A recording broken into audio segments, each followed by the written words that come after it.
এই গরমে যদি চচ্চড়ি না খাই তাহলে আর কেমন বলুন তো। যে গরম পড়ছে, যদি আমরা একটু চচ্চড়ি খাই তবে একটু শান্তিটা পাই।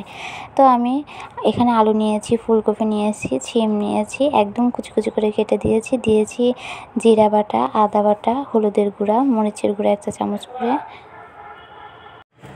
ধনিয়া গুঁড়া 1 চা চামচ, জিরা গুঁড়ার 1 চা চামচ, ভাজা জিরা এটা 1 চা চামচ, লবণ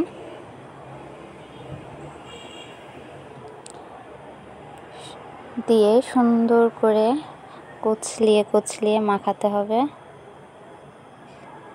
এদিকে আমি নিয়েছিলাম ধনিয়া পাতা আর কাঁচামরিচ, সুন্দর করে ব্লেন্ড করে নিয়েছিলাম, নিয়ে উপর দিয়ে দিয়েছিলাম যাতে সেন্টটা একটু সুন্দর হয়। আর আমি কিছু আস্ত ধনিয়া পাতাও দিয়ে দিয়েছিলাম এবং আস্ত কাঁচামরিচও কিছু দিয়েছিলাম, 2 থেকে 1টা, জাস্ট সেন্ট হওয়ার জন্য।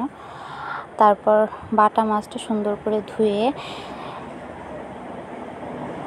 চচ্চড়ির ভিতর দিয়ে দিয়েছি, আর সাথে 2 থেকে 3 কাপ পানি দিয়ে দিয়েছি।